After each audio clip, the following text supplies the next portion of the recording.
Hey everyone, स्वागत है आप सभी का मेरे YouTube channel learning academy by Varsha पर। तो आज हम करने वाले हैं पीवाईक्यू की अपनी क्लास 4। और इससे पहले हमारी पीवाईक्यू की 3 क्लासेस हो चुकी हैं। आप अगर सीटेट की तैयारी कर रहे हैं और आपका सब्जेक्ट साइंस है तो आपके लिए वीडियोस बहुत हेल्पफुल होने वाली है, क्योंकि जो पीवाईक्यूज़ हैं उससे हमें बहुत ज़्यादा आइडिया मिल जाता है कि जो हमारा क्वेश्चन पेपर होता है किस तरीके से बन के आता है, और जो क्वेश्चन का लेवल है हार्ड, इजी, मॉडरेट, है ना, डिफ़िकल्ट, किस तरह का हमारा पेपर आएगा। तो ये सारी चीज़ें हमें वहाँ पर देखने के लिए मिलती हैं। तो आप जाइएगा चैनल पर और ज़रूर देखिएगा, ठीक है। तो चलिए वीडियो को स्टार्ट करते हैं, फिर बहुत ज़्यादा लंबी हो जाती है और ज़्यादा बात नहीं करेंगे आज हम इस वीडियो में। और ध्यान से देखिएगा, सुनिएगा, समझिएगा। और मैंने पूरी कोशिश की है कि मैं आपको चीज़ें बहुत अच्छे से समझा सकूँ, जिससे कि आपके माइंड में वो अच्छे से रह जाएँ, ठीक है। तो चलिए, हमारा पहला क्वेश्चन है यहाँ पर 61, विच of the following represents correct matching set.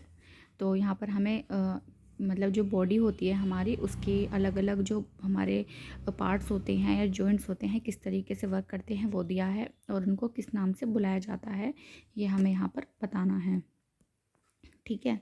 तो देखते हैं। देखो, ऐसे क्वेश्चंस करने का पहली चीज़ तो यह है कि आपको ध्यान रखना है कि आपको 1 से 2 या 3 भी हो सकते हैं कि आपको इस तरह की जो मैचिंग होती है देखने के लिए एग्ज़ाम में मिल सकती है, ठीक है। दूसरा क्या है कि आपको इन्हें करने का क्या तरीका आना चाहिए। देखो, अगर आपने टॉपिक को बहुत अच्छे से पढ़ा है तो बहुत ईजी है। मैं तो कहती हूँ कि सबसे ईजी यही होता है। अगर आपको टॉपिक अच्छे से पता है, बस 1-2 ऑप्शन ढूंढिए और आपको बाकी का काम हो जाता है। पूरा क्वेश्चन रीड करने की ज़रूरत ही नहीं होती है।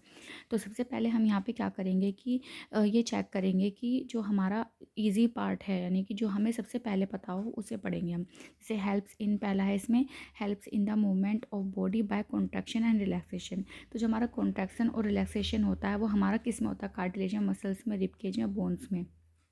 तो जो कॉन्ट्रैक्शन रिलैक्सेशन होता है वो हमारा मसल्स में होता है, ठीक है। तो जो सिकुड़कर और शीतल होकर शरीर की गति में सहायता करे तो वो कौन सा है हमारा, वो है पेशी। तो ए का सेकंड आप कहाँ पर देख रहे हैं, ए का सेकंड आपका सिर्फ और सिर्फ ऑप्शन 2 में है, ठीक है। तो देखिए, बाकी ऑप्शन में ए फर्स्ट, ए थर्ड, ए फोर्थ दिया है, तो बाकी ऑप्शन तो आपके ऐसे ही गलत हो जाएंगे, चेक करने की ज़रूरत ही नहीं है, ठीक है। बट फिर भी हम बाकी और चेक कर लेते हैं कि hard structure which forms skeleton. तो स्केलेटन हमारा जो हार्ड होता है वो किस चीज़ से बंधा होता है, बोन्स होते हैं। वो हमारी जो कठोर संरचना, जो कंकाल बनाती है, वो है हमारी अस्थियाँ। तो बी का 4 यहाँ पर आप देख सकते हैं। इसके बाद है आपका part of skeleton which can be bent, जो मुड़ सकता है, तो वो वाला पार्ट है आपका कार्टिलेज। तो यहाँ पे सी का फर्स्ट हो गया है। इसके बाद है joints the chest bone and back bone together to form an enclosure.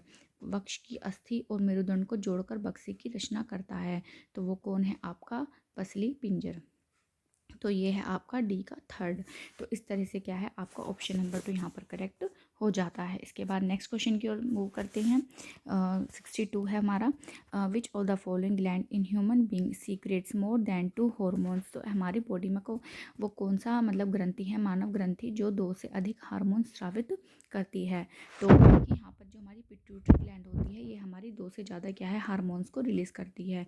और मैं आपको इसी से रिलेटेड एक अभी इमेज दिखाने वाली हूँ जिससे आपको बहुत अच्छे से क्लियर होगा। देखो, मैं चाहती हूँ कि आप चीज़ों को इस तरीके से पढ़ें कि अगर उससे रिलेटेड भी अगर कोई दूसरा क्वेश्चन अगर आपके पेपर में आए तो आप उसे भी कर सकें, ठीक है। तो आप देखिएगा, अभी मैं आपको दिखाती हूँ कि इसी से रिलेटेड आपका जो है पिट्यूटरी ग्लैंड से और जो आपके हॉर्मोन्स होते हैं वो कहाँ से और कैसे सीक्रेट होते हैं, ठीक है।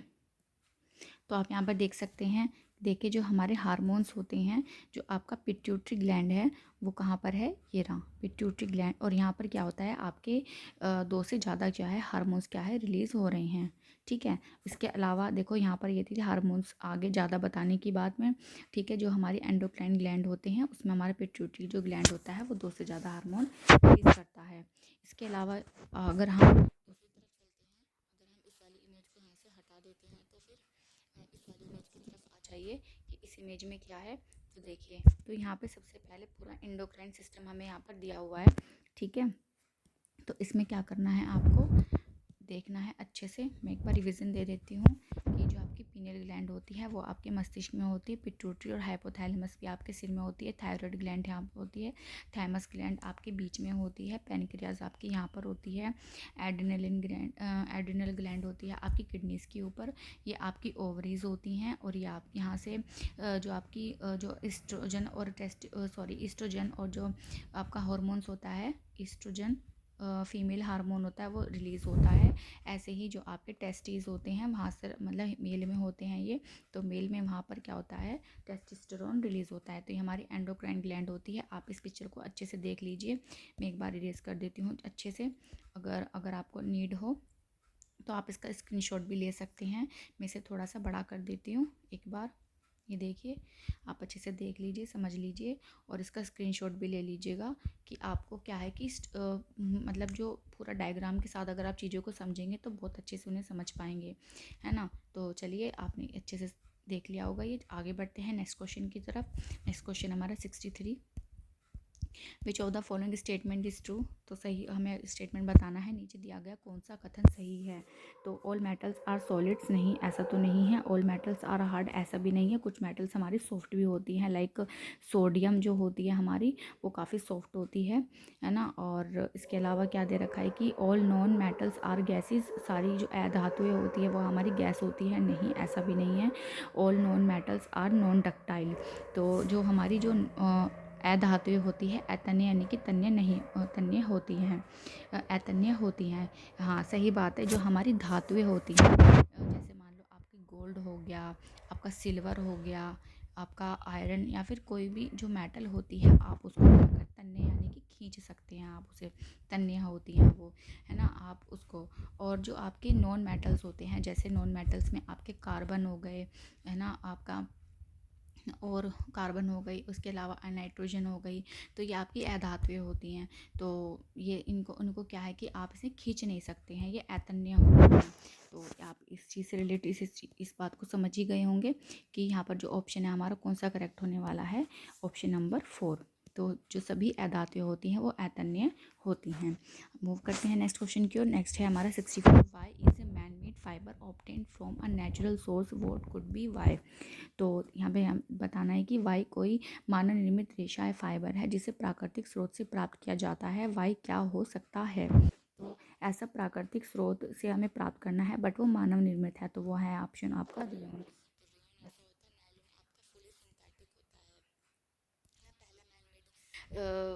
आपका ये फाइबर होता है जो फुली मैन मेड है, तो ये है आपका नायलॉन, ठीक है। एक्रिलिक भी आपका सिंथेटिक फाइबर होता है। जूट आपका क्या होता है, आपका प्लांट बेस्ड होता है, ये प्लांट बेस्ड होता है और ये मैन मेड नहीं होता है। तो यहाँ पर पूछा है कि सोर्स तो उसका नेचुरल है, बट लेकिन बनाया किसने है, वो मैन ने है, तो वो कौन सा है, आपका रेयन है। ये वाला जो चैप्टर हमने क्लास 8 अभी करी है, उसमें ही हमने ये चैप्टर देखा था फाइबर वाला, उसमें हमने ये चीज़ें की हैं। तो आप वहाँ पर जाइएगा और उसे अच्छे से देखिएगा। क्लास 8 या क्लास 7 में है ये चैप्टर। इसके बाद है आपका स्टडी क्वेश्चन नंबर 65 की study of the following table. तो यहाँ पे कैलोरीफिक वैल्यू दी हुई है, स्टेट दी गई है और उनकी इग्निशन टेम्परेचर दिया हुआ है कि जो ऊष्मायमान है या अवस्था है उसका और पूछा गया है कि which is best suited as domestic fuel. इनमें से घरेलू ईंधन के रूप में कौन सा सबसे अधिक उपयुक्त है। तो देखिए, हाई कैलोरीफिक वैल्यू अच्छी बात है, बट लेकिन घर की बात है तो हम यहाँ पर कैलोरीफिक वैल्यू हाई का यूज़ नहीं कर सकते हैं, ठीक है। इसके बाद मॉडरेट गैस और हाई इग्निशन टेम्परेचर, देखो हाई भी नहीं हो सकता, यहाँ पर आपका जो आंसर होगा मॉडरेट होना चाहिए। क्लैरिफिक वैल्यू भी, इग्निशन भी मॉडरेट, और स्टेट आपकी गैस। देखो गैस को मतलब रखना इजी होता है, उसको कंप्रेस करके हम किसी भी चीज़ में डाल सकते हैं। प्लस कैलोरीफिक वैल्यू आपकी मॉडरेट होगी, इग्निशन टेम्परेचर भी, तो डोमेस्टिक फ्यूल के हिसाब से काफ़ी सुटेबल होगा। तो ऑप्शन नंबर सी यहाँ पर आपका क्या है, करेक्ट हो जाएगा, ठीक है। नेक्स्ट क्वेश्चन है 66। Species restricted to a particular area are referred to as. किसी विशेष क्षेत्र में विशिष्ट रूप से पाई जाने वाली स्पीशीज़ को कहते हैं। देखो, जिस भी बच्चे ने ये लाइन पहले पढ़ी होगी उसे और कुछ करने की ज़रूरत ही नहीं है, क्वेश्चन में ही उसका आंसर छिपा हुआ है कि विशेष क्षेत्रीय स्पीशीज अगर किसी विशेष क्षेत्र में मिल रही है तो कॉमन सी बात है, वो आपकी एंडेमिक स्पीशीज़ ही होती है ना। उसे कोई अलग से मतलब पहचानने की या बहुत दिमाग लगाने की ज़रूरत नहीं है। आपका क्वेश्चन का आंसर जो है वो देखते ही बन जाएगा। अगर आपने पहले इस लाइन को कभी पढ़ा है तो जाइएगा वीडियोस को देखिएगा, सारी वीडियोस एनसीईआरटी बेस्ड हैं, कुछ भी यहाँ पर अलग से नहीं है ना। और अगर आपको वो वीडियोस अच्छी लगती हैं तो लाइक कीजिएगा। आप लोग लाइक बहुत कम करते हैं, प्लीज़ सपोर्ट करिए थोड़ा सा, तभी मैं आपके लिए और अच्छा सा कंटेंट लाने की कोशिश करूँगी। आगे बढ़ते हैं नेक्स्ट क्वेश्चन की तरफ। 67 metal X displaces metal Y from its salt solution but is not able to displace metal Z from its salt solution. Identify the most reactive metal. धातु X तथा धातु Y को उसके लवण विलयन से विस्थापित कर देती है, परंतु धातु Z को उसके लवण विलयन से विस्थापित करने योग्य नहीं है। इनमें सबसे ज़्यादा अभिक्रियाशील धातु कौन सी है? तो पहले समझिए, देखिए कोई मेटल X है, ठीक है, इसके बाद है कोई मेटल, एक मिनट रुकिए, कोई मेटल यहाँ पर हमारी एक्स है, कोई मेटल है हमारी वाई है, और एक मेटल है हमारी जेड। तो जो मेटल जेड क्या करती है, जो एक्स होती है वो डिस्प्लेस कर देती है, यानी कि इसकी जगह आ जाती है, बट लेकिन ये इसे डिस्प्लेस नहीं कर पाती है। तो मोस्ट रिएक्टिव, तो कॉमन सी बात है, इस चीज़ ही समझ जाएंगे कि मोस्ट रिएक्टिव कौन सा होगा, हमारा जेड होगा। तो ऑप्शन 3 हमारा करेक्ट हो जाएगा। बट यहाँ पर इसी से काम नहीं चलेगा, इससे रिलेटेड आपको और अच्छे से चीज़ें पता होनी चाहिए। उसके लिए क्या है कि मैं यहाँ पे अगेन एक इमेज ऐड कर रही हूँ, जिसमें आपको क्या होगा कि आपको एक रिएक्टिविटी सीरीज़ दिखाई जाएगी यहाँ पर, और उस सीरीज़ को आपको याद रखना है, नोट कर लेना है, और जिससे आपको आने वाला जो कोई क्वेश्चन होगा सीटेट में तो उस रिलेटेड आप वहाँ पर उसे कर सकें। तो देखें यहाँ पर मैंने इमेज लगा दी है। इसमें देखो जो आपकी रिएक्टिविटी सीरीज़ है, सबसे पहले है potassium, sodium, lithium, barium, strontium, calcium, magnesium, zinc, chromium, iron, cadmium, cobalt, nickel, tin, lead, hydrogen, antimony, bismuth, copper, mercury, silver, gold, platinum. तो देखो सबसे ज़्यादा जो नीचे वाला होगा वो लीस्ट रिएक्टिव होगा, और बीच वाले मॉडरेट रिएक्टिव हैं, और जो सबसे ऊपर के हैं वो हाईली रिएक्टिव हैं। और कहने का मतलब है कि जो यहाँ पर ऊपर वाली जो धातु है वो नीचे वाले को क्या कर सकती है, रिप्लेस कर सकती है, बट नीचे वाली धातु ऊपर वाले को रिप्लेस नहीं कर सकती है, ये ध्यान रखना है। तो मान लो कि एक्स यहाँ पर कोई आपका जो है ऊपर नीचे वाला है, बीच का है कोई एक्स आपका यहाँ पर बीच वाला मान लीजिए, जेड आपका ऊपर वाला है, और वाई ये वाला है। तो एक्स इसे रिप्लेस तो कर सकती है, बट इसे रिप्लेस नहीं कर पा रही है, तो सबसे ज़्यादा रिएक्टिव यही हुआ है ना। तो ये चीज़ें आपको याद रखनी है, क्वेश्चन आते हैं यहाँ पर से रिलेटेड, तो इसलिए ये चीज़ मैंने यहाँ पर ऐड भी की है, और इसका आप स्क्रीनशॉट ले लीजिए जिससे कि आप इसको अच्छे से समझ सकें। याद कर लीजिए, एक छोटी सी आप नोट बना करके अपने कमरे में जहाँ पर भी आप कॉर्नर में पढ़ते हैं स्टिक कर लीजिएगा, बार बार आप देखेंगे तो ये सीरीज़ आपको याद हो जाएगी। Potassium, sodium, lithium, barium, strontium, calcium, magnesium, zinc, chromium, iron, cadmium, cobalt, nickel, tin, lead, hydrogen, antimony, bismuth, copper, mercury, silver, gold, platinum. ठीक है, तो आपको इसे याद रखना है। अब यहाँ से इसको हटा देते हैं एक बार। हाँ चलिए फिर नेक्स्ट क्वेश्चन की तरफ बढ़ते हैं आगे। नेक्स्ट क्वेश्चन है हमारा 68। Light rays from an object fall on a surface and get reflected in a completely diffused manner. What can you say about the nature of image of the object? किसी बिंब से प्रकाश किरणें किसी पृष्ठ पर गिरती हैं तथा पूर्णतः विसरित ढंग से परिवर्तित हो जाती हैं। आप इस बिंब की प्रकृति के बारे में क्या कह सकते हैं? तो देखिए, जब वो पूरी तरह से ही वापस चली गई है ना, पूर्णतः क्या है वो परावर्तित हो गई है, तो वहाँ पर कोई भी इमेज फॉर्मेशन नहीं होगा, no image will be form. तो ऑप्शन नंबर 4 यहाँ पर आपका करेक्ट हो जाएगा। ठीक है, तो ऐसा नहीं है, कुछ भी जो इमेज है उसको फॉर्म करने के लिए क्या होगा, वहाँ पर कुछ ना कुछ उसका पार्ट रहेगा, जिसकी वजह से क्या होगा कि वो वहाँ पर इमेज का फॉर्मेशन होगा। आगे बढ़ते हैं, question number 69. In order to slide a huge box lying on the ground in her room, Reshma should apply a force which is greater than which of the following force? अपने कमरे में फर्श पर रखे किसी विशाल बॉक्स को सरकाने के लिए रेशमा को निम्नलिखित बलों में से किससे अधिक बल लगाना चाहिए? तो देखिए यहाँ पर अगर आपको ये अगेन फ्रिक्शन से चैप्टर से रिलेटेड ये आपका क्वेश्चन है। यहाँ पर हमने 3 तरह की फोर्स पढ़े हुए हैं, स्टैटिक, और आपका एक स्टैटिक वो होता है फ्रिक्शन फोर्स होता है, एक होता है आपका रोलिंग, उसके बीच में आता है आपका एक स्टैटिक रोलिंग, और बीच में आता है आपका स्लाइडिंग, है ना। तो ये वाले आपके फ्रिक्शन फोर्स होते हैं। तो जो सबसे ज़्यादा आपका, मैं इसको दोबारा से ठीक से लिख देती हूँ, थोड़ा पेंसिल की पॉइंट भी कम कर लेते हैं जिससे कि आपको चीज़ अच्छे से समझ में आ सके। ठीक है, तो सबसे पहले आता होता है आपका स्टैटिक, उसके बाद आता है आपका स्लाइडिंग, नेक्स्ट आता है आपका रोलिंग फ्रिक्शन।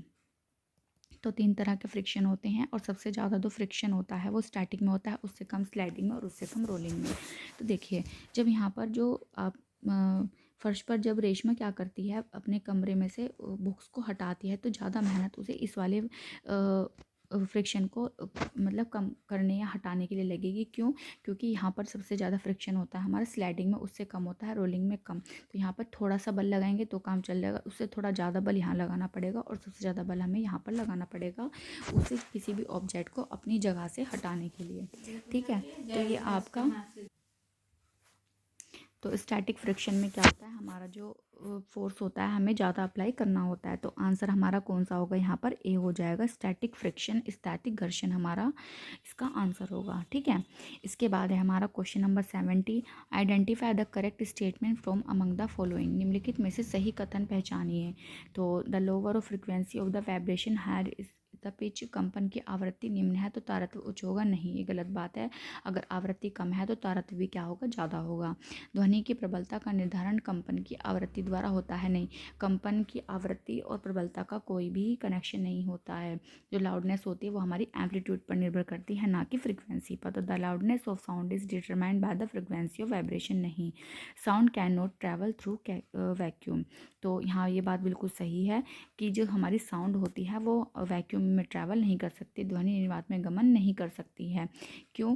क्योंकि ध्वनि हमारी एक मैकेनिकल वेव है और मैकेनिकल जो वेव होती हैं हमारी, उन्हें चलने के लिए कोई ना कोई मीडियम की हेल्प लेनी होती है। तो जब वैक्यूम है वहाँ पर कोई मीडियम है ही नहीं उसे ट्रैवल करने के लिए, तो वो वैक्यूम में ट्रैवल नहीं कर सकती है। तो हमारा ऑप्शन नंबर 3 क्या हो जाएगा, करेक्ट हो जाएगा। फोर्थ ऑप्शन भी देख लेते एक बार, pitch of sound is determined by its amplitude, ध्वनि को तारत उसके आयाम द्वारा नहीं, अगेन वही वाली बात है, जो तारत होता है आपका ये आवृत्ति के ऊपर होता है। मैं यहाँ पर एक बार लिख देती हूँ जिससे आपको याद रखे ये चीज़, यहाँ नहीं लिखते हैं, ऊपर लिखते हैं। जो आवृत्ति होती है वो डिपेंड करती है आपकी तारत्व जो होता है, तारत्व आवृत्ति पर, और जो आपकी प्रबलता या लाउडनेस जिसको कहेंगे हम, वो डिपेंड करती है आयाम पर। ठीक है, आयाम पर निर्भर करती है। तो यहाँ पर ये 2 चीज़ ध्वनि से रिलेटेड आपको याद रखनी है। आगे बढ़ते हैं नेक्स्ट क्वेश्चन की तरफ। 71, which of the following set comprises liquid which are poor conductor of electricity, नीचे दिया गया कौन सा समुच्चय ऐसे द्रव्यों को समाविष्ट करता है जो विद्युत के हीन चालक हैं। तो विद्युत के बुरे चालक बताने हैं हमें, तो टोटी का जल, नहीं, जल तो भाई उसमें हमारे मिनरल्स होते हैं, वो इलेक्ट्रिसिटी को कंडक्ट कर सकते हैं, तो ऑप्शन गलत हो जाएगा। लवण विलयन, अगेन नींबू का रस, सिरका, ये भी हमारे क्या होते हैं, ये इलेक्ट्रिसिटी को कंडक्ट करते हैं, ये भी नहीं है। इसके बाद आता है शैम्पू, वनस्पति तेल, आसुत जल, हाँ ये बिल्कुल सही है। यहाँ पर आपकी इलेक्ट्रिसिटी कंडक्ट नहीं हो पाएगी और ये वाला ऑप्शन भी गलत है आपका। तो ऑप्शन नंबर 3 आपका क्या है, यहाँ पर सही हो जाएगा। जो आंसू जल होता है ये आपका एक डिस्टिल्ड वाटर होता है। तो डिस्टिल्ड वाटर में क्या होता है कि आपके सारे जो मिनरल्स होते हैं उनको ख़त्म कर दिया जाता है, तो जिसकी वजह से क्या है, इलेक्ट्रिसिटी वहाँ पर कंडक्ट नहीं हो सकती है। ठीक है, चलिए आगे बढ़ते हैं। नेक्स्ट क्वेश्चन है हमारा 72। क्वेश्चन नंबर 72 में, विच of the following set comprises chemical changes, नीचे दिया गया कौन सा समुच्चय रासायनिक परिवर्तनों को समाविष्ट करता है। तो हमें यहाँ पे रासायनिक जो परिवर्तन हो रहे हैं उनके बारे में बात करनी है। तो पहला है बॉइलिंग ऑफ वाटर, यानी कि पानी उबलना, यहीं पे गलत हो गया, ये पानी उबलना तो अपने आप में एक फिजिकल चेंज में आता है। इसके बाद है डिजोल्विंग सॉल्ट इन वाटर, ये भी गलत है। क्यों? क्योंकि वाटर से आप साल्ट, अगर आपने साल्ट को पानी में मिलाया है तो आप उसको वापस से ला सकते हैं, ये भी आपका एक फिजिकल चेंज है। तो ऑप्शन नंबर 2 भी आपका गलत हो जाएगा। इसके बाद है cooking of food, boiling, again boiling of water आ गया, ये फिर से गलत हो जाएगा। नेक्स्ट है rusting of iron, burning of paper, digestion of food. तो ये तीनों ही जो आपके यहाँ पर ऑप्शंस हैं या जो दिए हुए हैं ये क्या है, बिल्कुल सही हैं। और यही आपका क्या है, केमिकल चेंजेस हैं कि लोहे का जंग कर, ये कोई भी रिवर्सिबल प्रोसेस नहीं है, इरिवर्सिबल प्रोसेस है, जिसकी वजह से हम इनको केमिकल चेंजेस में कंसिडर करेंगे। ठीक है, देखिए मैं हर तरीके से आपको समझाने की कोशिश कर रही हूँ और कि आप चीज़ें अच्छे से समझ पाएँ। दूसरा, आप खुद भी अंदाज़ा लगा पा रहे होंगे कि किस तरीके के क्वेश्चंस आते हैं और कैसे आप लोग को उनकी तैयारी करनी है और पूछने का तरीका क्या है क्वेश्चंस का। तो पीवाईक्यू से बहुत ज़्यादा हेल्प होती है। मैं आपको पहले भी वीडियो में बता चुकी हूँ, अगेन रिपीट कर रही हूँ। पीवाईक्यू करने से आपको पेपर का एक बहुत ही अच्छा खासा अंदाज़ा हो जाता है, ठीक है। तो आप बिल्कुल भी बिना किसी लापरवाही के पीवाईक्यूज़ करिए और जो भी आपके दोस्त हैं उनके साथ शेयर कीजिए, ठीक है। और मुझे भी सपोर्ट कीजिए, जिसके साथ में आपके लिए और भी बहुत कुछ सारी चीज़ें मैंने प्लान की हैं। आपको हो सकता है तो आगे हो सकता है मैं आपको नोट्स भी प्रोवाइड कराऊँ इस चीज़ के लिए, है ना। और अभी हमें साइंस पेडागोजी भी करनी है, उस पर भी मैं काम कर रही हूँ। और बहुत सारी चीज़ें हैं जो मैं आप लोगों के लिए चाहती हूँ और मैं चाहती हूँ कि हर किसी का पेपर फर्स्ट अटैम्प्ट में ही सीटेट पास हो जाए। क्योंकि देखिए क्या होता है कि हम जो पेपर 1 होता है उसे मोस्ट ऑफ दी बच्चे पास कर लेते हैं। वैसे देखिए सीटेट का पेपर बहुत ही कम परसेंटेज वाले बच्चे पास करते हैं, बट क्या होता है कि जो पेपर 2 होता है उसका रेशियो इससे भी कम होता है, कि मतलब कम पास करने वाले का जो परसेंटेज है वो उससे भी कम है। तो मैं चाहती हूँ, क्योंकि साइंस और मैथ देखिए अपने आप में थोड़ा सा टिपिकल सब्जेक्ट होता ही है, क्योंकि वहाँ पर कैलकुलेशन है, लॉजिक्स हैं, आपको ध्यान रखनी है, रट्टाफिकेशन वहाँ पर नहीं चलता है।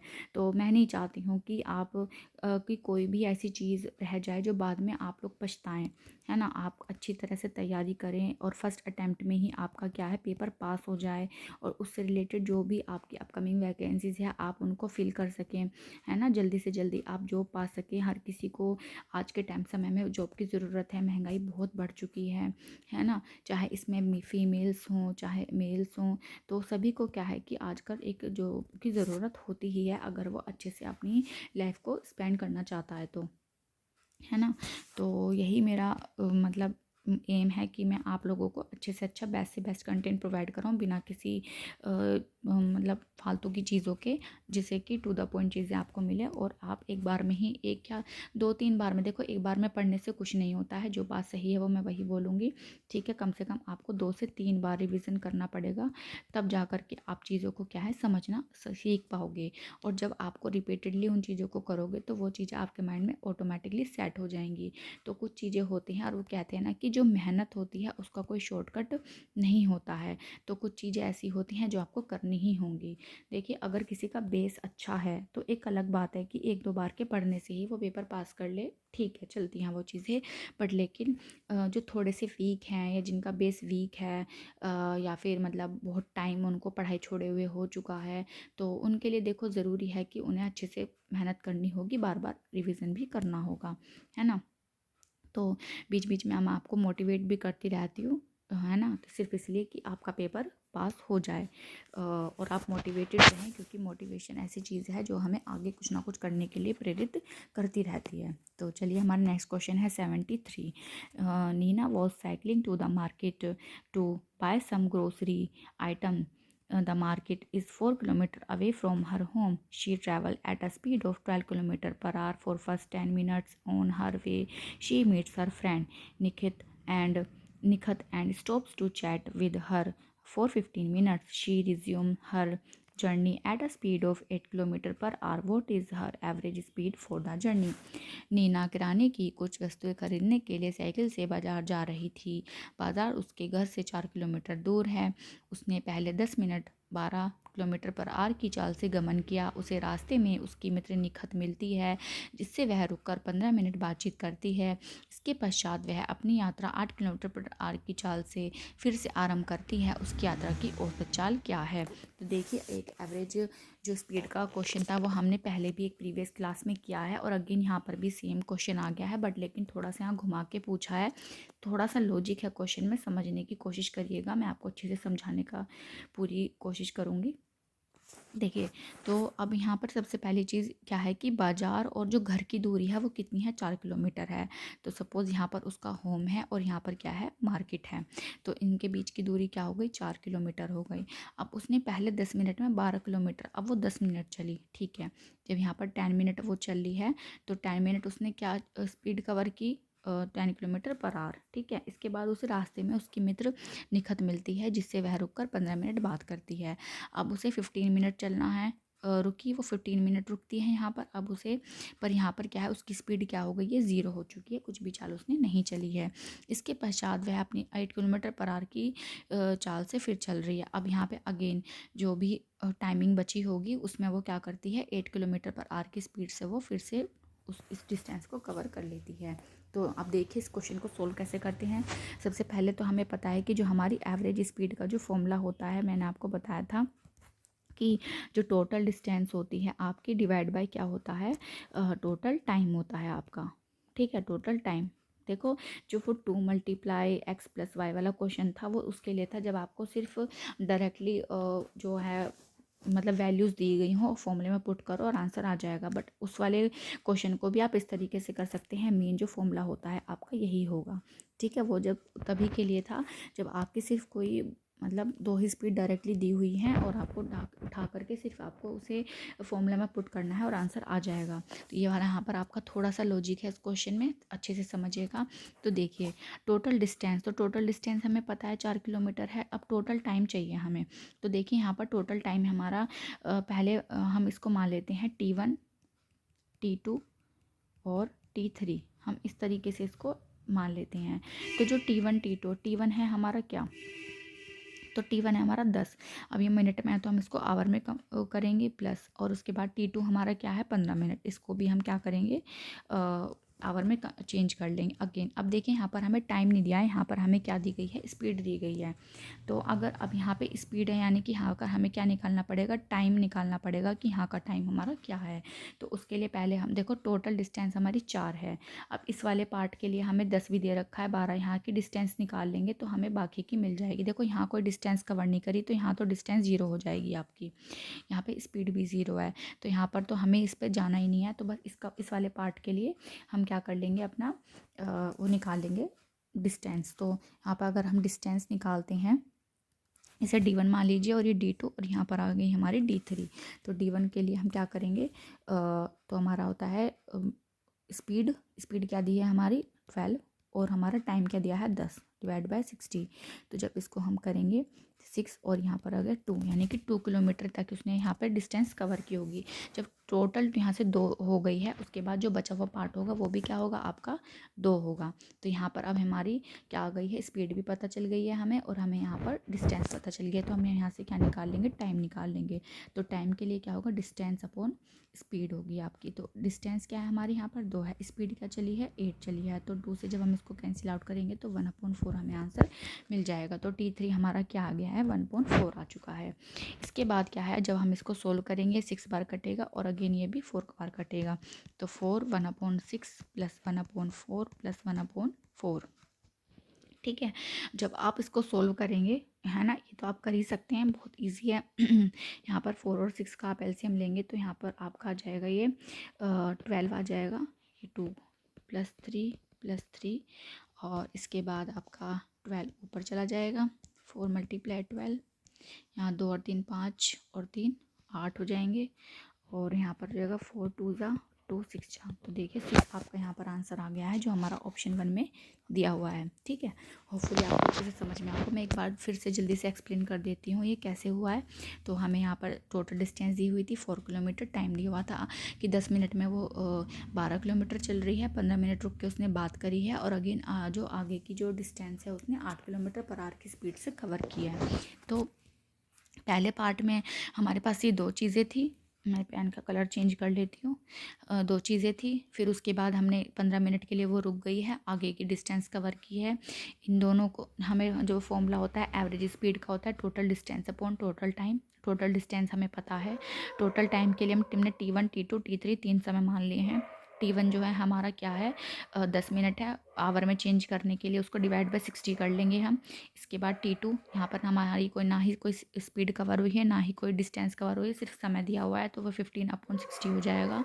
इस वाले पार्ट में हमें टाइम निकालने के लिए पहले डिस्टेंस पता करनी होगी, उसके लिए हम ये वाला जो पार्ट है इसे सोल्व करेंगे, जिससे हमारी जो यहाँ पर जो क्योंकि स्टार्टिंग वाला पार्ट हमारा 2 निकल के आ गया है तो ये वाला भी हमारा डिस्टेंस क्या बचेगी 2 बचेगी। और जब इस वाले को हम इस फॉर्मूले में पुट करेंगे तो हमारी जो टाइम है 1/4 निकल के आ जाएगा और फिर इस वाले को भी हम यहाँ पर पुट कर देंगे और जब हम इसे सोल्व करेंगे तो इस तरीके से हमारा 6 किलोमीटर आंसर निकल करके आ जाएगा। तो होपफुली आपको अच्छे से समझ में आया होगा। ठीक है, तो इस तरह के क्वेश्चंस भी सीटेट में आते हैं, थोड़े से टाइम कंज्यूमिंग होते हैं, बट अगर आपको कंसेप्ट क्लियर हो तो आप करिए। और हाँ, दूसरी बात, अगर सपोज़ आपको लगता है क्वेश्चन को पढ़ने के बाद में अगर आपको एक बार भी लगे कि भाई नहीं मुझे समय लगेगा, मुझे थोड़ा सा याद कर रखना पड़ेगा या टाइम लगने वाला है, तो प्लीज़ आप उस क्वेश्चन को छोड़ दीजिएगा। उस समय पर वो क्वेश्चन आपको नहीं करना है, वरना सारा समय आपका वहीं पर ही वेस्ट हो जाएगा। ठीक है, तो छोटी छोटी बातें होती हैं जो आपको याद रखनी है एग्ज़ाम को अटैम्प्ट करते हुए। तो यहाँ पर आपको क्या करना है कि ऐसी गलती नहीं करनी है। जो क्वेश्चन भी आपको लेंदी या फिर एकदम से आपके माइंड में नहीं आया तो उसे वहाँ पर तुरंत के तुरंत छोड़ देना है। ठीक है, और आगे बढ़ जाना है। तो चलिए हम भी बढ़ते हैं अपने नेक्स्ट क्वेश्चन की तरफ। यहाँ पर है क्वेश्चन नंबर 74। तो जो 74 क्वेश्चन है आपका, इसका जो आंसर है देखो, वो ऑफिशियल आंसर की में नहीं दिया हुआ है।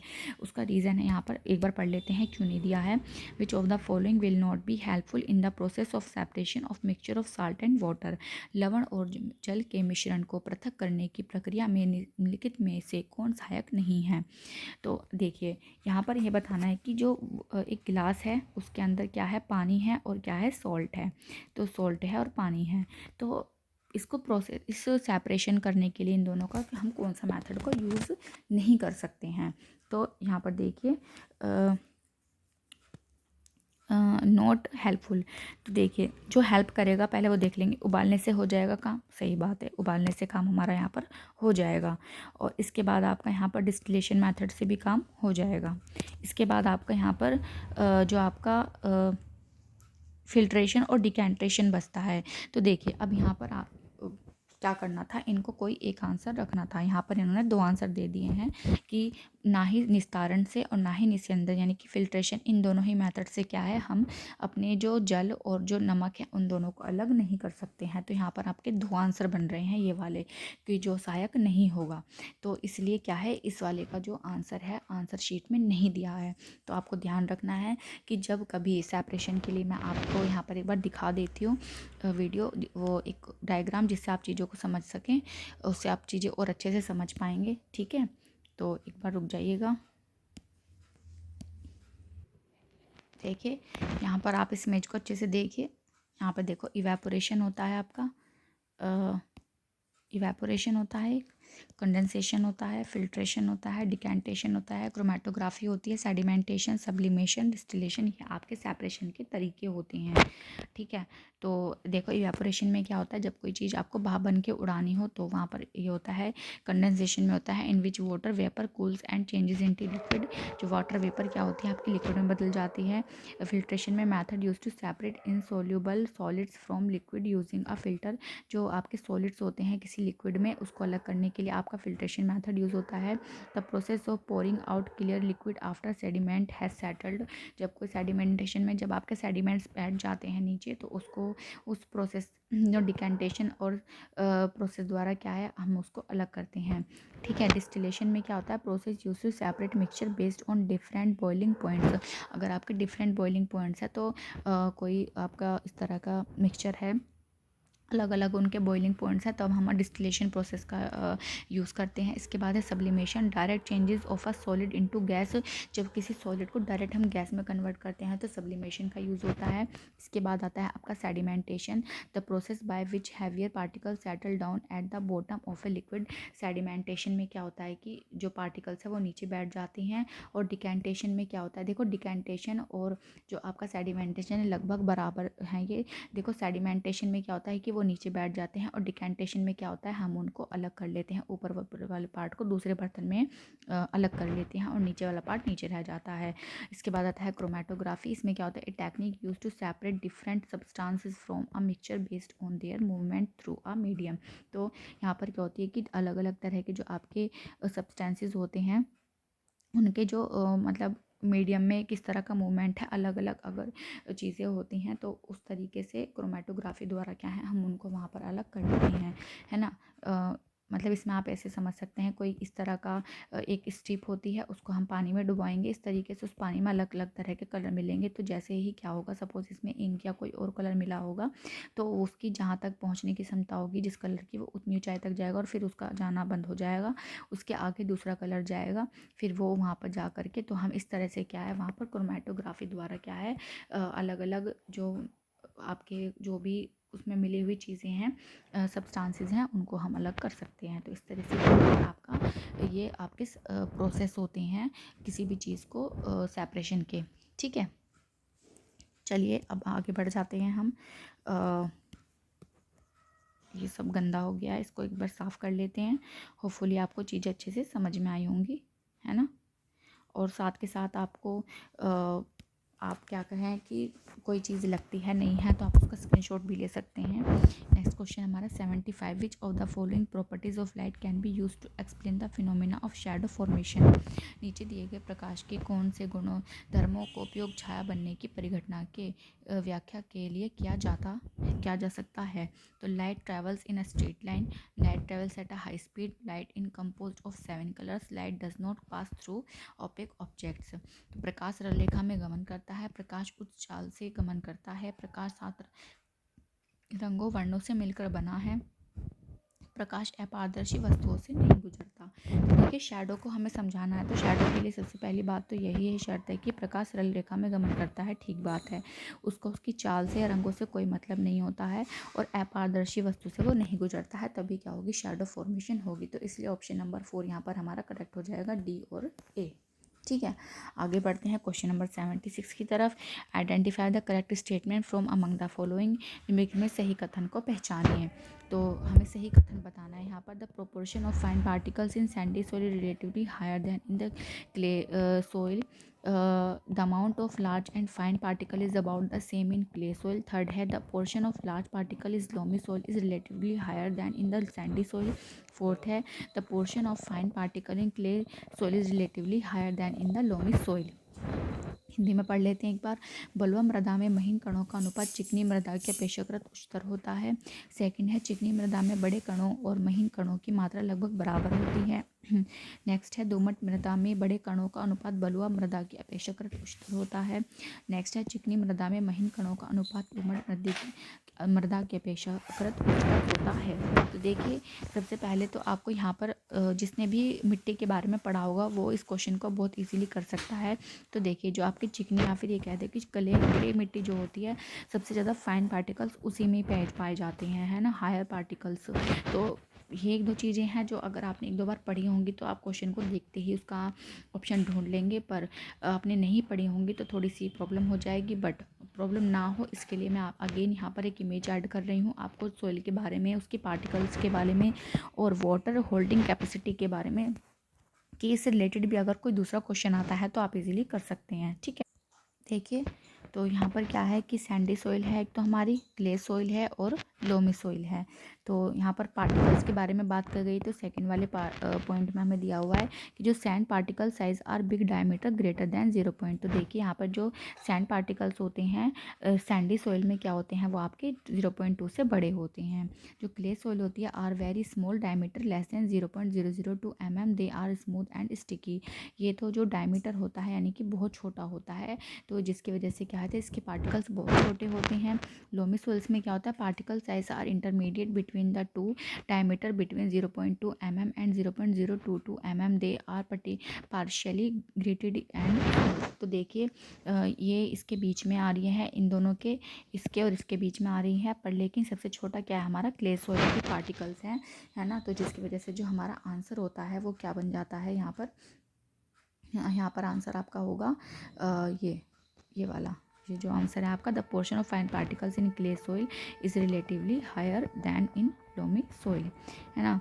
तो यहाँ पर ये है। इसके अलावा आप दूसरा पॉइंट यहाँ पर इस तरह से भी समझ सकते हैं कि जो यहाँ पर इनकी जो सैंडी सॉइल होती है, इसकी ये जो सैंडी सॉइल है, एक मिनट रुक जाइए, देखिए चीज़ों को समझने में थोड़ा समय लग सकता है, बट चीज़ें पढ़ो इस तरीके से कि आपको एक बार में अच्छे से समझ में आ जाए, है ना। कि जो सैंडी सॉइल होती है can hold air but can not hold much water, not good for plant growth. They can hold water but can not hold much air, not good for plant growth as soil can not hold air for roots to breathe. ठीक है। Next है they have the right water holding capacity and are well aerated. तो अगर बात की इसकी आ जाए कि ये क्वेश्चन नेक्स्ट ये भी आ सकता है कि जो हार्वेस्टिंग के लिए कल्टीवेशन के लिए या फिर खेती के लिए अच्छी जो मतलब मिट्टी होगी वो कौन सी होगी, वो लोमी सॉइल होगी, क्योंकि जो होल्डिंग कैपेसिटी होती है अच्छी होती है इसकी, और जो मतलब पोर्स होते हैं वो भी ठीक होते हैं। और जो यहाँ पर दे can hold water but can not hold much air, तो ये वाटर तो होल्ड अच्छे से कर सकते हैं, बट लेकिन जो हवा है वो अच्छे से होल्ड नहीं कर सकते हैं, तो इसलिए प्लांट ग्रोथ के लिए इसे अच्छा ज़्यादा नहीं माना जाता है ना। तो यहाँ पे भी क्या है कि एयर होल्ड कर सकते हैं but can not hold water. तो सैंडी सोइल तो आपको पता ही है, जो रेत होता है, हवा तो अच्छी खासी होती है, पर पानी आप जैसे डालेंगे वो सारा नीचे चला जाता है उसमें, तो वो भी अच्छी नहीं होती है। तो इस तरीके से हमारी जो लोमी सोइल होती है वो अच्छी मानी जाती है। इसके बाद है आपका ये मतलब बनाने के लिए जो पोटी आइडल्स एंड ब्रिक्स वगैरह बनाने में होता है, कंस्ट्रक्शन में इसका यूज़ होता है। Loamy soil are good for farming and gardening में लोमी सोइल का यूज़ होता है। और यहाँ पर लोमी सोइल में जो space between particles intermediate between the two, और हैव वेरी लिटिल स्पेस होता है और लार्ज स्पेस होता है। सैंडी सोइल में काफ़ी स्पेस होता है, तभी तो वो वाटर को क्या है होल्ड नहीं कर सकता, और हवा वहाँ पर ज़्यादा होती है। देखिए बहुत अच्छी टेबल है ये, अगर आप इसको 2-3 बार रीड करेंगे तो सोइल के बारे में आप बहुत अच्छे से समझ पाएंगे, और क्वेश्चन एक भी इससे रिलेटेड आता है ना आप बिल्कुल कर लेंगे बिना किसी मतलब झिझक के कि अरे क्वेश्चन कैसा आ गया। छोटी छोटी चीज़ें होती हैं, तो इसलिए मैं आपको यहाँ पर ये इस तरह की पिक्चर्स ला कर दिखा रही हूँ, जिससे कि जो आपका जो कंसेप्ट है वो डीपली क्लियर हो जाए, बस ऊपर ऊपर से आप उसे पढ़ के ना रह जाएं, है ना।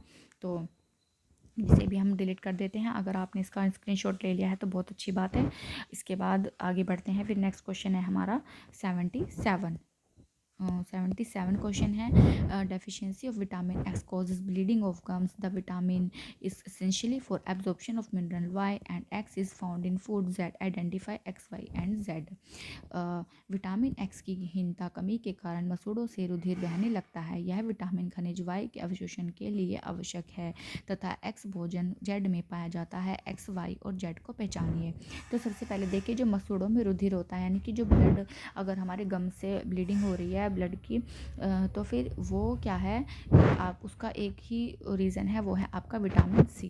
तो विटामिन सी एक्स का जो है विटामिन सी कहाँ पर है, देखो सेकंड क्वेश्चन में दे रखा, ज़्यादा कुछ पढ़ने की ज़रूरत नहीं है। अगर आपने विटामिन के बारे में पढ़ा होगा, है ना, तो अगर आप बहुत अच्छे से पढ़ पाएंगे। हमने शायद संतुलित आहार वाला एक चैप्टर हमने पढ़ा है शायद 6 में या 7 या 8 क्लास में, तो आप जा कर के ज़रूर देखिएगा, वहाँ पर आपको इससे रिलेटेड जो टेबल वगैरह है वो भी दी हुई है, मैंने वहाँ पर चीज़ें अच्छे से एक्सप्लेन की हैं।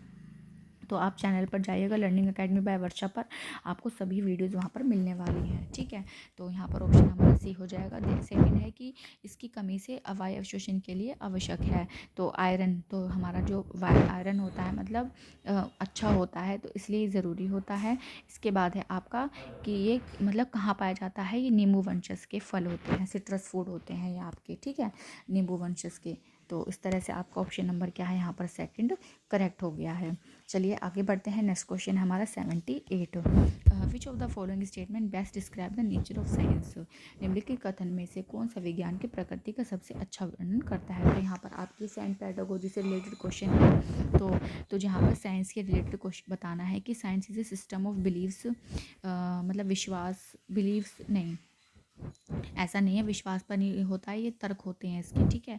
इसके बाद है science is social in nature, विज्ञान प्राकृतिक, प्रकृति में सामाजिक है, सही बात है, सामाजिक होती है इसकी प्रकृति, मतलब सभी के लिए होता है, ये किसी एक के लिए नहीं होता है। Scientist are totally objective in their work, वैज्ञानिक अपने कार्य में पूर्ण रूप से निष्पक्ष होते हैं। हाँ ये भी ऑप्शन इसका सही है, बट आंसर यहाँ पर जो ऑफिशियल आंसर है वो सेकंड ही दिया हुआ है।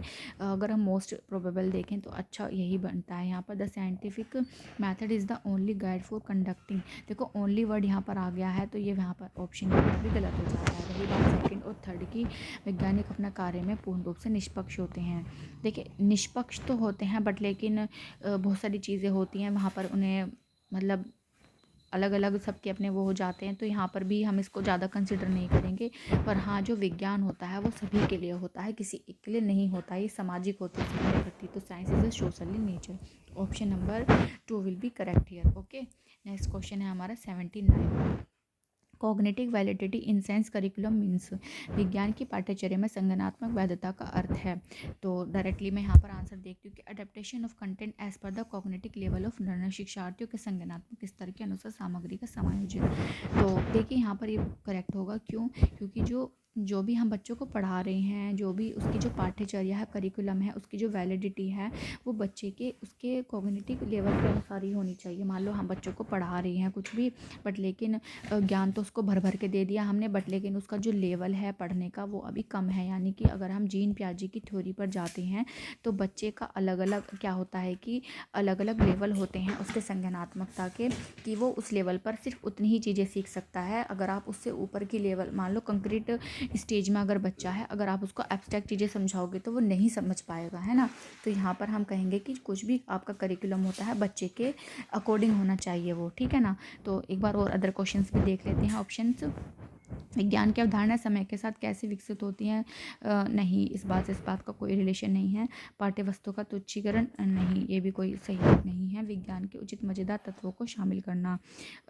हाँ, ये सही है कि हाँ, मतलब मज़ेदार तत्व, बट सिर्फ उचित मतलब अगर हम यही करेंगे तो काम नहीं चलेगा, सभी चीज़ों को हमें इंक्लूड करना होगा। तो बेस्ट ऑप्शन यहाँ पर हमारा होगा ऑप्शन नंबर 2, ठीक है ना। आगे बढ़ते हैं, नेक्स्ट क्वेश्चन है हमारा 80। According to NCF 2005, in the upper primary stage science curriculum, which of the following is recommended? NCF 2005 के अनुसार उच्च प्राथमिक स्तर के विज्ञान की पाठ्यचर्या में निम्नलिखित में कौन सा अनुशंसित है? Concept should be linked to making sense of everyday experience. Concept should be arrived at from activities or experiments. Concept should be taught through disciplinary approach. Along with concept, laws and theories need to be introduced.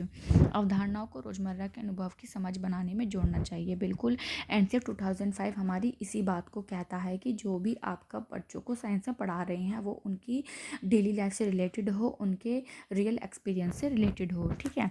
Next है आपका कि अवधारणाओं तक गतिविधियों प्रयोगों द्वारा पहुंच जाना चाहिए। बिल्कुल, साइंस तो होती ही हमारी क्या है, हैंड्स लर्निंग जो होती है हमारी है, यानी कि ऑन मतलब जो एक्टिविटीज़ के थ्रू ही हम उसको अच्छे से कर सकते हैं, समझ सकते हैं, एक्सपेरिमेंट्स के थ्रू। तो ऑप्शन नंबर बी भी यहाँ पर सही बैठता है आपका। नेक्स्ट है कि अवधारणाओं का विषय उपागम द्वारा शिक्षण होना चाहिए। नहीं, कि मतलब डिसिप्लिन होना चाहिए कि नहीं हम ये नहीं कर सकते, मतलब डिसिप्लिनरी अप्रोच है यहाँ पर।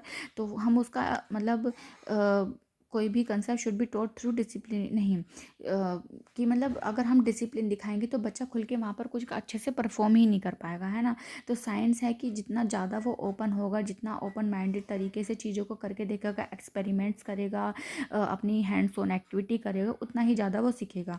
अगर हमने उसको डिसिप्लिन में डाल दिया कि नहीं सिर्फ तुम्हें इतना ही करना है, ये करना है, तो वहाँ पर थोड़ी सी प्रॉब्लम हो जाएगी। तो उस हिसाब से क्या है, ऑप्शन नंबर सी यहाँ पर आपका गलत हो जाएगा। इसके अलावा कि along with concept, laws and theory. देखो, लॉज एंड थ्योरीज का भी साइंस में कोई रिलेशन नहीं है, मतलब हाँ होते हैं वो चीज़ें, बट लेकिन क्या है कि आपको वहाँ पर उसे लॉज या सिर्फ जो कंसेप्ट है उनको सिर्फ पढ़ाना नहीं है, उन्हें वहाँ पर उसको प्रैक्टिकली अगर हम उसको करेंगे तो वो ज़्यादा अच्छे से समझ पाएगा, है ना।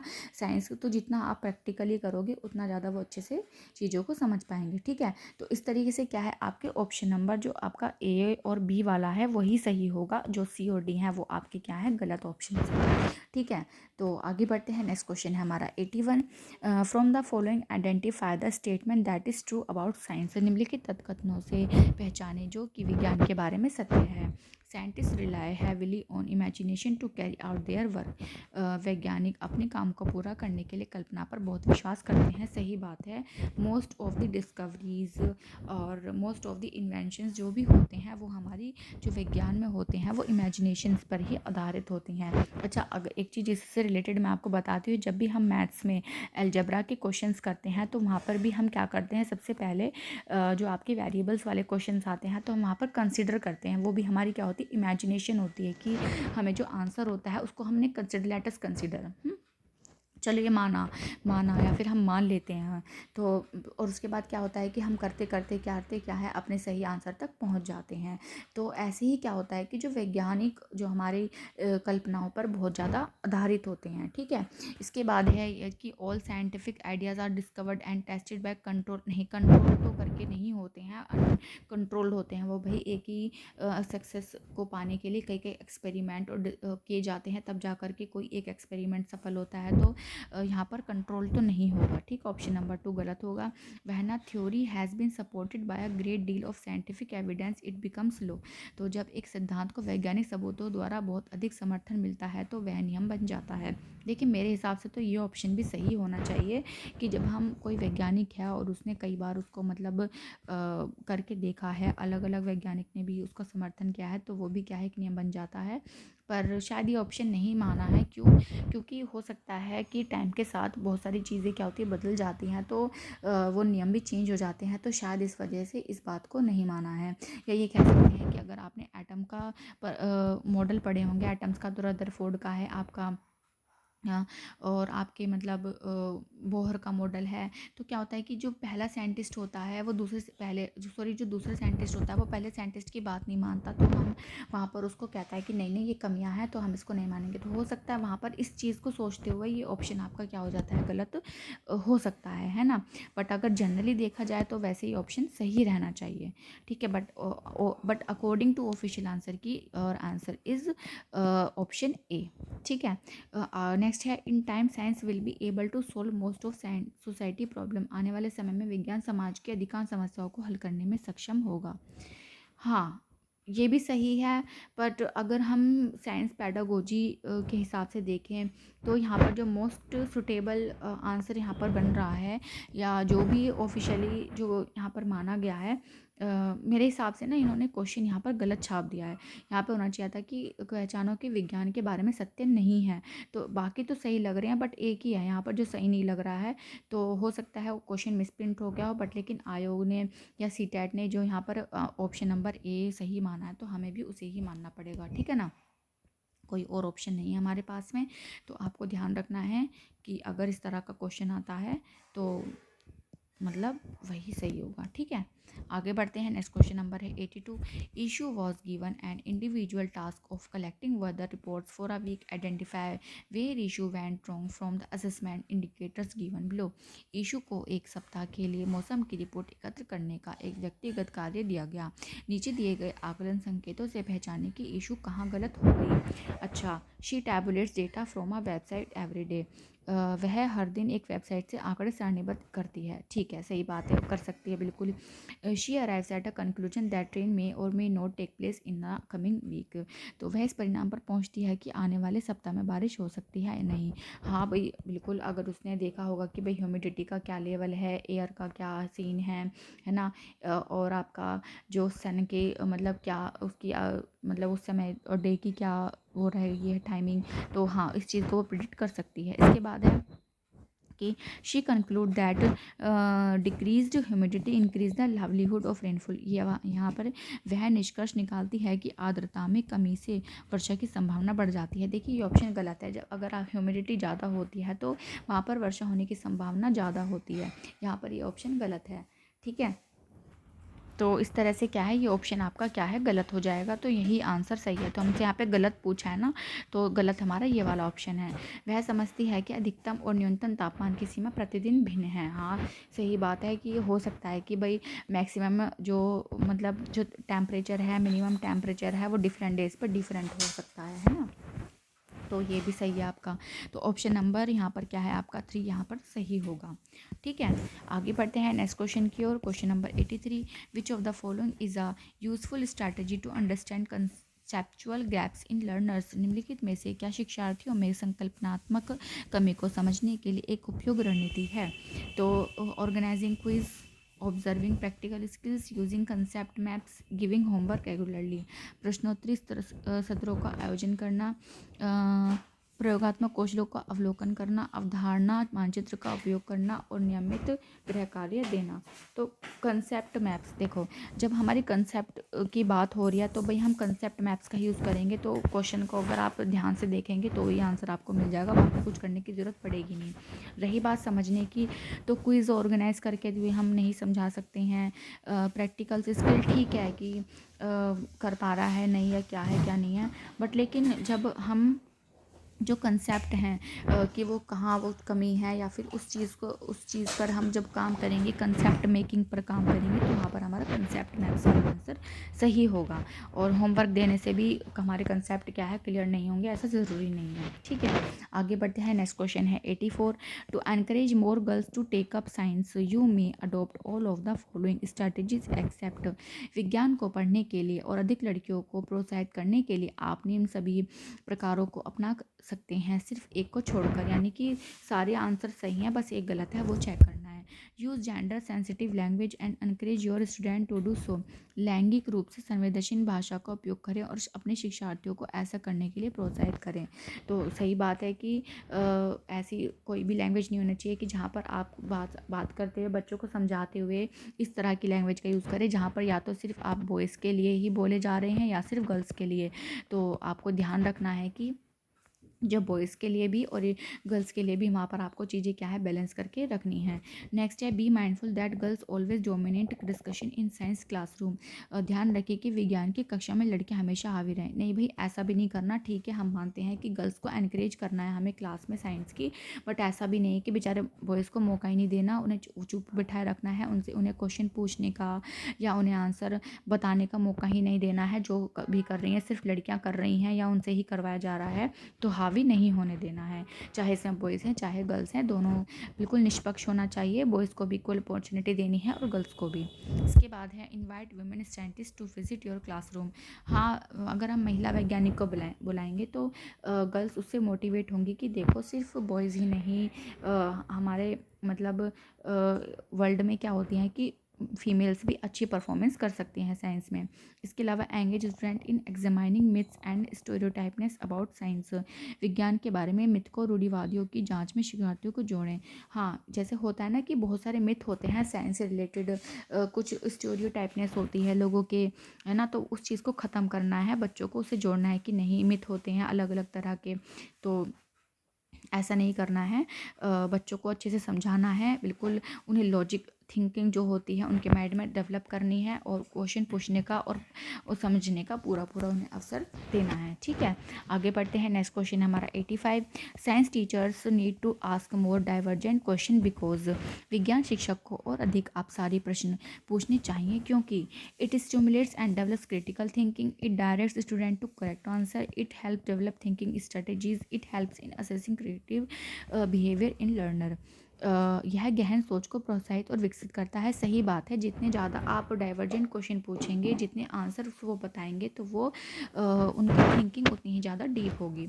यह शिक्षार्थियों को उत्तर सही करने में दिशा प्रदान करता है। को उत्तर सही करने में नहीं, चलो आगे बढ़ते हैं। यह सोचने की युक्तियों को विकसित करता है, ये बात भी सही है। यह शिक्षार्थियों में सृजनात्मक, ये भी सही है। देखो ये वाला कुछ ठीक सा नहीं लग रहा है, बाकी जो ए है, सी है और डी है, ये आपके ऑप्शन करेक्ट हैं। तो यहाँ पर ऑप्शन नंबर बी का कुछ तालमेल नहीं सही बैठ रहा है, तो यहाँ पर ए सी डी आपका, यानी कि ऑप्शन नंबर 2 आंसर आपका यहाँ पर सही हो जाएगा। इसके बाद है question number 86। Using demonstration in classroom predominantly involves learner इन। कक्षा में प्रदर्शनों का उपयोग मुख्य रूप से शिक्षार्थियों को शामिल करता है। Visual and auditory learning, visual learning only, visual auditory kinaesthetic learning, auditory and kinaesthetic learning. दृश्य और श्रवण सीखना, केवल दृश्य सीखना, दृश्य श्रवण गतिबोधक सीखना, श्रवण और गतिबोधक सीखना। तो प्रदर्शन की बात यहाँ पर हो रही है। तो प्रदर्शन में क्या होता है, हमारा दृश्य और श्रवण सीखना होता है, यानी कि जो ऑडियो विजुअल हमारे जो लर्निंग होती है वो वहाँ पर क्या होगी, ऐड होगी। ठीक है, डिमॉन्स्ट्रेशन की जब बात हो रही है, क्योंकि वहाँ पर जब हम कोई चीज़ बच्चों को वहाँ पर दिखा रहे हैं, कोई एक्सपेरिमेंट वहाँ पर टीचर करके दिखा रही है बच्चों को, तो क्या होगा कि वहाँ पर उनकी जो विजुअल और जो ऑडिटरी जो सेंसेस होती हैं वहाँ पर वो ज़्यादा एक्टिव होगी। यहाँ पर कोई भी उन्हें काइनेस्थेटिक जो गति, मतलब यहाँ पर ऐसा तो है नहीं कि बच्चे बैठे बैठे ही अपनी सीट पर कुछ ना कुछ एक्टिविटी कर लेंगे, या इस तरीके से वहाँ पर वो टीचर को कुछ ना कुछ करते हुए क्या है देख रहे हैं।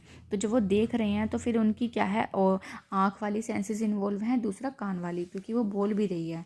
तो इस तरीके से क्या होगा कि जो आपकी यहाँ पर ऑप्शन नंबर क्या है 1 करेक्ट हो जाएगा। ठीक है, दृश्य और श्रवण से करवाना।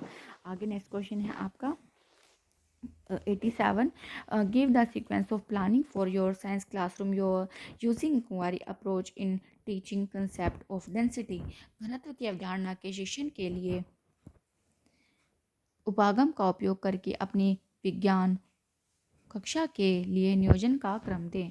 तो हमें बच्चों को घनत्व के बारे में समझाना है, तो उससे रिलेटेड हमें यहाँ पर 3 चरण दिए हुए हैं और उनको सही ढंग से लगाना है कि हमें किस तरीके से पहले स्टेप कौन सा, सेकंड कौन सा करना है। तो देखते हैं। Allow students to determine relationship between object that float and sink, allow student to play with water in a tube with different object, ask student to design a small boat that can carry 1 kilogram of weight. देखो, सबसे पहले तो हम बच्चे से कहेंगे कि जाओ भाई, जाके पानी में खेलो, कूदो, कुछ करो। तो जब वो वहाँ पे जाएंगे, खेलेंगे, कूदेंगे, कभी कुछ गिरा रहे हैं, कभी कुछ फेंक रहे हैं, है ना, वहाँ पर उनको करने का हम पहले मौका देंगे। तो ऑप्शन नंबर जो बी है वो हमारा पहले आएगा। ठीक है, तो बी देखो ऊपर के 2 में नहीं है तो यहाँ पर ही पहले कर देंगे। इसके बाद जब हम उन्हें वहाँ पर देंगे तो क्या होगा, शिक्षार्थियों को तैरने डूबने वाली वस्तुओं के बीच संबंध निर्धारित करने का। अब हमने उनको कुछ चीज़ें दे दी हैं जो तैर भी रही हैं, कुछ डूब रही हैं, तो वहाँ पर अब वो चेक करेंगे कि कौन सी चीज़ डूब रही है, कौन सी तैर रही है। तो इसके बाद हमारा जो ऑप्शन होगा वो ए आ जाएगा, बी के बाद हमारा ए। इसके बाद है कि शिक्षार्थियों को एक छोटी नाव डिजाइन करने के लिए कहें जो 1 किलोग्राम वजन ले जा सके। अब क्योंकि उन्होंने ये देख लिया, पानी में खेला, खेलने के बाद उन्होंने वस्तुओं को डाल के देखा कौन सी तैर रही है, कौन सी डूब रही है, या वेट तक या डेंसिटी तक वो झेल पा रहे हैं, उस हिसाब से क्या है वो नाव को बनाएंगे जो क्या कर सके, 1 किलोग्राम का वजन ले जा सके। तो इस तरीके से हमारा बी, ए और सी जो हमारा सीक्वेंस होगा सही होगा, और इस तरह से option number 4 will be correct. Okay, next question पर बढ़ते हैं। Question number 88, Y is a plant which does not have chlorophyll, what could Y be. Y कोई ऐसा पौधा है जिसमें क्लोरोफिल हरित लवक नहीं होता है, वाई क्या हो सकता है। तो देखिए, हमारे एल्गी भी आपके क्या होता है, क्लोरोफिल होता है। इसके बाद आपका मैपल ट्री ग्रीन ही होगा तो हो गई। देखो, पिचर प्लांट में यहाँ पर आपको कन्फ्यूजन हो सकता है कि भाई जो पिचर प्लांट होता है ये आपका क्या खाता है, इंसेक्ट खाता है। तो आप कंफ्यूज हो जाएंगे कि भाई क्लोरोफिल की बात हो रही है तो फिर हो सकता है यही आंसर हो। नहीं, बट ऐसा नहीं है, ये इंसेक्ट खाता है। क्यों? क्योंकि इसे नाइट्रोजन की ज़रूरत होती है। ठीक है, नाइट्रोजन को लेने के लिए, ना कि क्लोरोफिल को लेने के लिए। क्लोरोफिल तो ये बना सकता है अपने आप से, बट नाइट्रोजन की कमी को पूरा करने के लिए क्या करता है, ये इंसेक्ट को खाता है। तो यहाँ पर जो आपका ऑप्शन होगा वो कसकटा होगा, यानी कि अमरबेल होगी। ये अपना क्लोरोफिल नहीं बना सकती, उसके लिए दूसरे जो प्लांट होते हैं उस पर डिपेंड रहती है। तो option number 1 will be your correct answer. Okay, चलिए नेक्स्ट क्वेश्चन की ओर बढ़ते हैं। Question number 89, which of the following statement is correct. नीचे दिया गया कौन सा कथन सही है।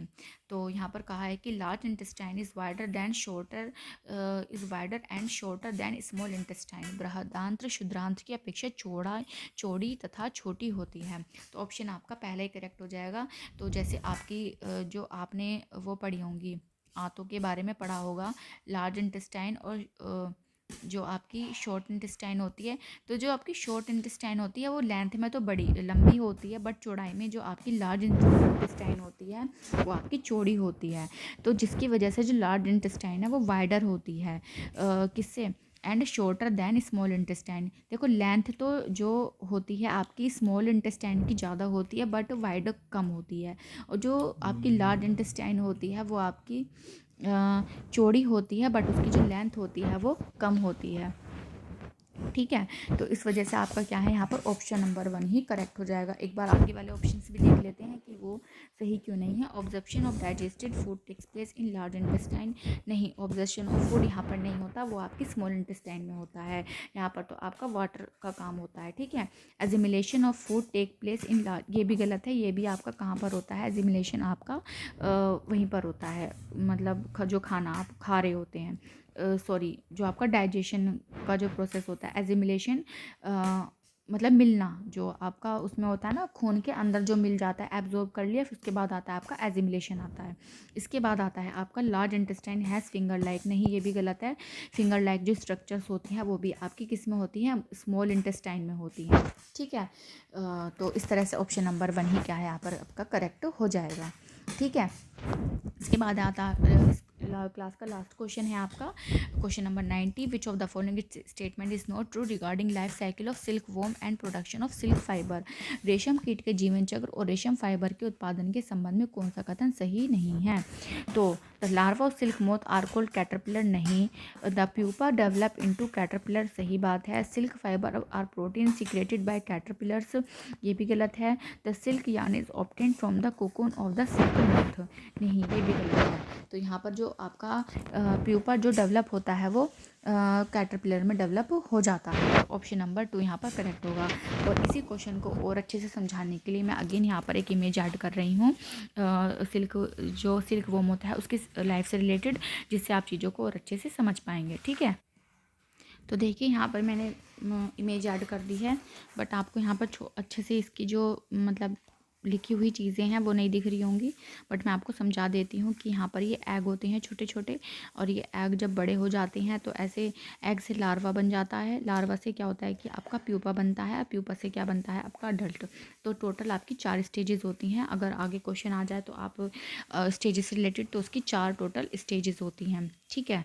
पहली बात। दूसरी क्या है कि जो प्यूपा होता है, तो प्यूपा बाद में जो अडल्ट बन जाता है वो क्या बनता है, कैटरपिलर में फॉर्म हो जाता है। तो आप यहाँ पर देख सकते हैं कि देखो जो यहाँ पर बोला है कि जो आपका the larva of silk moth are called a caterpillar, तो सिल्क मोथ का जो लार्वा है हम उसको क्या है, कैटरपिलर नहीं कह सकते हैं, है ना। तो यहाँ पर ये वाला ऑप्शन क्या है आपका गलत हो गया पहला। जो प्यूपा है वो डेवलप होता है कैटरपिलर में, ये बिल्कुल सही बात है, मतलब अडल्ट बन गया और अडल्ट ही क्या है वो कैटरपिलर है। Silk fibre are protein secreted by caterpillar, नहीं, जो कैटरपिलर से नहीं होता है सिल्क प्रोटीन, वो आपका प्यूपा जो होते हैं वो वाली स्टेज होती है, जब यहाँ पर इसको 2 पार्ट्स में डाल दिया जाता है। जब ये अपने जो इस खोल के अंदर क्या है बहुत सारा सिल्क बना देता है, तो उनको काफ़ी सारे जो अमाउंट में उनको गर्म पानी में डाल दिया जाता है, वहाँ से उसको निकाला जाता है सिल्क को, और कुछ को ज़िंदा छोड़ दिया जाता है आगे रिप्रोडक्शन के लिए, है ना।